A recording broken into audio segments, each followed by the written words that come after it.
Hey guys, it's Emily. Welcome back to my channel. Thank you for tuning in today. This video is going to be the finale for my Finish 5 by April Fool's Day. The reason behind this whole project pan was because I was neglecting some things in my collection, and this was just a way to give them love or see of whether or not I was going to keep them. So I feel like it was still successful because I have made up my mind on a couple of the products, and then I have finished one product and made progress on the others, so we will get into it. The first thing, and the only thing I actually truly finished, were these fragrances from Toque. And I have the one in Simone, and then I have the one in Florence. Both really floral, feminine scents. Last update, I was already done with Florence, which is my favorite from the Toque line. But this one is really nice and light, and I do like it. I feel like it has more of a fruity scent to it. And again, this one is Simone. So I did end up taking the stopper out because I felt like I was able to get more product out that way. It lasted a bit longer on the skin. And I actually think I'm going to keep the rollerball size because I kind of want to reuse them to put some essential oils in and see how that works. Next, we have the Colorpop Super Shock Shadow and Revolution. Guys, this is gorgeous. Love this. And my goal was to hit pan, and I was able to hit pan. So as you can see, there's like a nice little circle there. I know in the past when I've used these, I've noticed like the product shifts a lot, but honestly it still looks level as it was, but there's definitely a nice big indent in the middle, which is awesome. So I am considering this done according to my standards. I'm definitely going to keep it in my collection because it was gorgeous and I love it. And I posted a couple of pictures on my Instagram of me wearing this with different looks, so that I really did enjoy.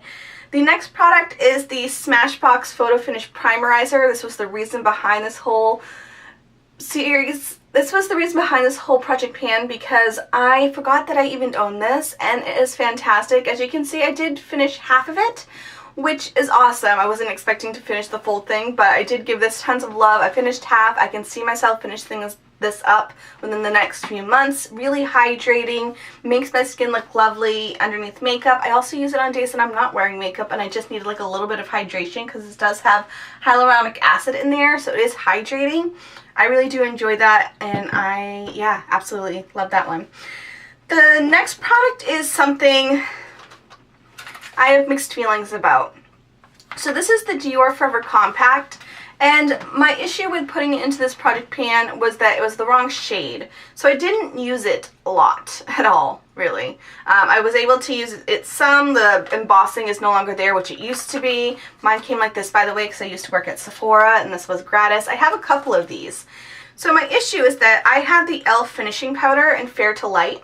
You can see just by looking at them, like, this one is definitely my shade. But it just wears better on my skin.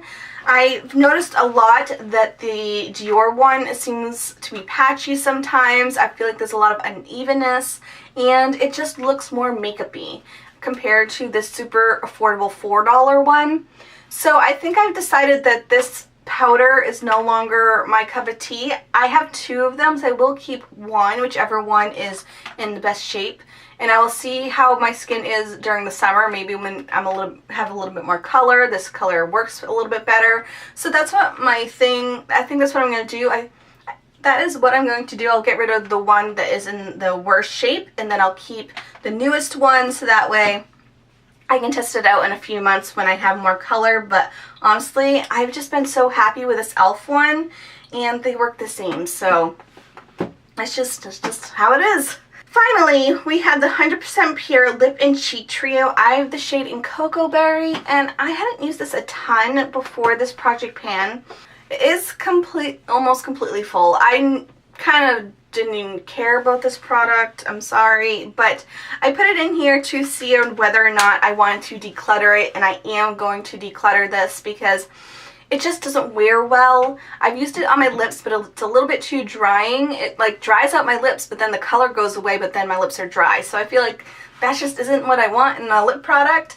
And then for cheek, it looks really nice if you use a beauty blender, but I feel like it disappears within like an hour, half hour. Like, it does not stay on my face. I've even used it with powders on top, and it's just an extra step that I don't care to do in my makeup routine. Like, I'd rather just have a blush that's gonna last all day without having to worry about this and getting a beauty blender wet, and it just isn't working. So this I am gonna say goodbye to.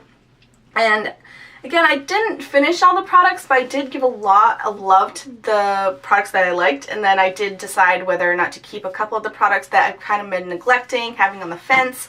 And so, yeah, I'm happy with how this turned out, and I do already have a project pan set up for next week, so make sure to stick around if you are new here. I will leave my project panning playlist down below in case you want to check that out, but thank you all for coming by today. I hope you have a fantastic day, and I'll see you guys in my next video. Bye, guys!